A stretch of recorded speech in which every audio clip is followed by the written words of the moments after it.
Hello guys, I'm still in Vegas at the Bitcoin conference. There are so many people today, people are everywhere. And it's early, it's like 7 a.m. But yeah, today it's the first day of general admission. And we will start the day with a speech from JD Vance. I think there will be a lot of people there. Let's go.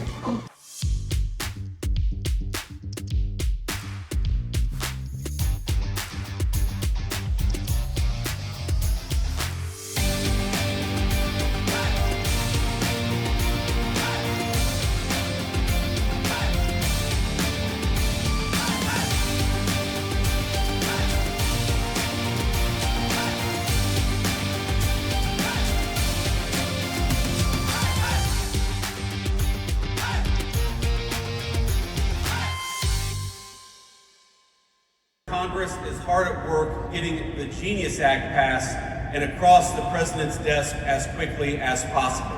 And that's an important step. It's with good reason, because regulatory uncertainty in this country has pushed way too much stablecoin activity overseas over the last few years. Somebody said to me yesterday that Bitcoin has done so much over the last few years with so many headwinds. Wouldn't it be nice to have a government that provided some tailwinds to one of the fastest growing industries in our country? And that's what we aim to do. This speech from JD Vance. From what I saw, you can really feel when it's in person, you can really feel that his support for Bitcoin is very sincere. Talkable too in American politics. We really feel he is a holder, as I was saying. When you listen to him on the spot, you will feel that he has really read the white paper, rather than just shouting slogans for, his own personal gain, personal, career. I'm thinking, I don't know if I should say it, but yesterday I was with Senator Justice, and you can really feel that he is campaigning. JD Vance, it was something else.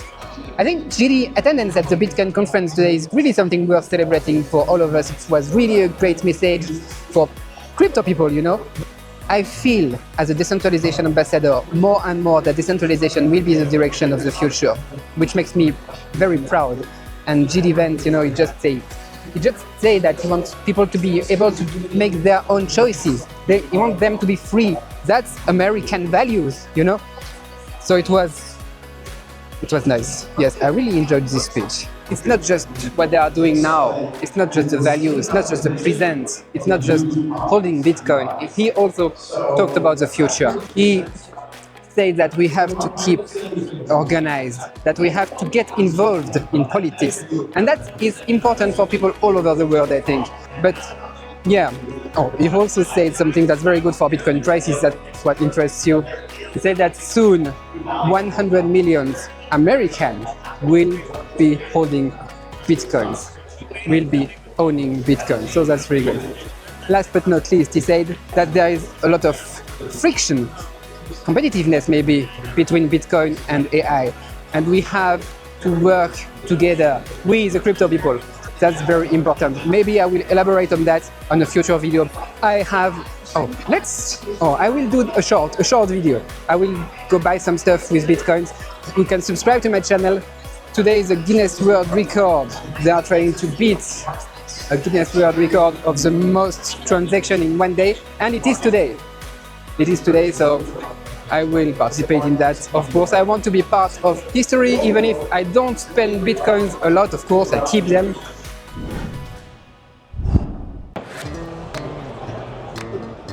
Oh, that's cute. Hello, what do you have with caffeine? Something? Red Bull. Would you like to pay by card or Bitcoin? Bitcoin. Bitcoin? Are there a lot of people paying with Bitcoin? Yeah. That's nice. $4.95. 95. Let's do that with wallet of Satoshi this time. All right. Thank you so much. Have a nice day. Oh, yes. I'm collecting those. Thank you. Let me show you those If you participate in this Guinness World Record, you get one of those. I have 3 already. You know, go try and get a mortgage on your house. It takes 120 days, of which case at the end of it, they deny you even though they've banked you forever. You know, they say your money's safe when, you know, you deposit $1 million in a bank and they keep $100,000 of it and they go spend your money somewhere else. You go try and pull out more than $5,000 and you're on some terrorist watch list somewhere. I mean, the whole system, guys, is broken. And now all of a sudden you have crypto, which solves all the problems. It makes everything cheaper. It makes it faster. It makes it safer. It makes it more transparent. It makes the whole system more functional. That was a great speech by Eric Trump. So it was about his backstory, so there is not a lot of new information to share to you, but there is one thing that he said that I think is really important, is the user experience. We have to work on that. For that, he is totally right. If you want mass adoption, if we want globalization, you know, we need to work on that. So good take. Well, first of all, some of us are advocating for sound money, and some of us just think they're advocating for sound money. But you know, actually, before I answer your question, because a lot of people are even saying, why is Peter Schiff even at a Bitcoin conference? Yeah. And so I'm going to tell you something, because I know this, I learned this from personal experience at this event, right? And this is not something I'm proud of, right? But this is a fact. Based on what I've been told by countless people who have asked me to pose for selfies with them, I am probably responsible for more people owning Bitcoin than any other person at this conference. Every time I tell you guys not to buy Bitcoin, you buy more. So you can thank me. Now I'm headed to the Peter Schiff booth. I've known Peter Schiff for quite a bit, and since he has been working with Sovereign Man, you know, Simon Black, I don't know if you know who he is, I'm following even more. But when I invested in gold and silver back in the time, I was following him, and he is here promoting gold and trash talking Bitcoin. That's another thing, but I think I'll go say hello. So someone that I know that's working with him told me that he should be at his booth now, so let's go see if it's the case. My God, here is, I'll take one with you. Yeah, I know Frank. With James Hickman, you know? I know James Hickman. So yes. yeah, long time fan. I have a question for you. Yeah. Can't Bitcoin and gold coexist? I invested in gold a long time ago and silver. When you go into a library, right, they got the fiction section and they got the non-fiction section. They coexist. So Bitcoin and you know, you got fake gold and you got real gold. They can coexist. All right. All right. Thank you. I love the guy. Good marketing tactics. I'm sure, just telling it's between you and me, I'm sure he has some Bitcoins. Okay, I have to run back to the Nakamoto stage. There is Adam back speaking and I don't want to miss that. This kind of OG, I really like to see their vision because it's really important for me to see where it's all going. Let's go. Bitcoin is effectively the hurdle rate. It's very hard to outperform Bitcoin. Most people have invested in things since Bitcoin around and thought, oh, I should have put that in Bitcoin and not that other thing. So and many of the people in the audience who are invested in Bitcoin will get to a stage of thinking where their personal savings are denominated in Bitcoin. So one Bitcoin is one Bitcoin. They just want to get a little bit more Bitcoin each year. And so with that mindset, you need to start thinking about how to operate, how to invest with Bitcoin base. I was gonna say, I've been evangelizing for Bitcoin for 12 years. And when we started and met, Adam back in 2013, there was an incredibly long list of reasons to say no. No custodian, no this, no that. The last one was regulatory clarity.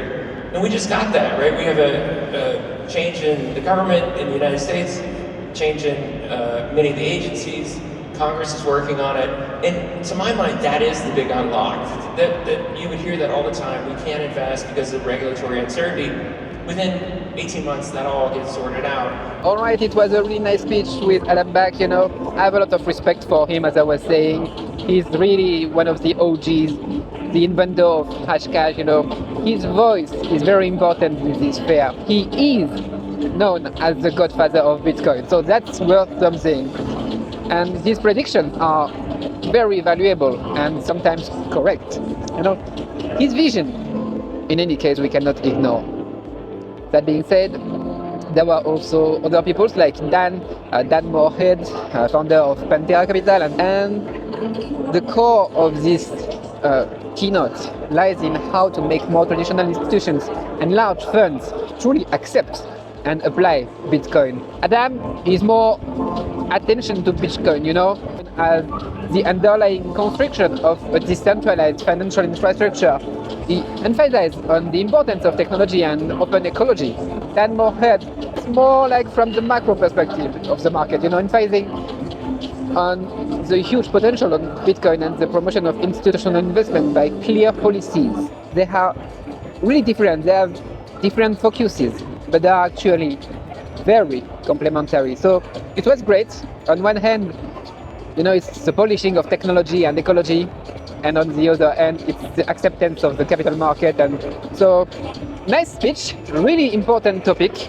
And yeah, we can see that Bitcoin institutionalization is not only the inflow of funds, but also the comprehensive upgrade of systems and services. You know, it's a term that I heard a lot these days, like services, upgrade the systems, architecture, infrastructure. They all understand that we are building, and now it's real, it's palpable, they are building. It's just the beginning, they are right. We are still early, Adam is right. And Bitcoin, if we see it that way, is really undervalued. So yeah, they made some price predictions too, like they were talking about in 5 years, 750K. Adam was more bold with that, he said 1 million for 1 BTC. 5 years from now, what is the price of Bitcoin, Dan? 750,000. That's close to me. I was thinking in 10 years we're at $1 million. So that's my split the difference there. Adam, what do you think? Yeah, a million easy.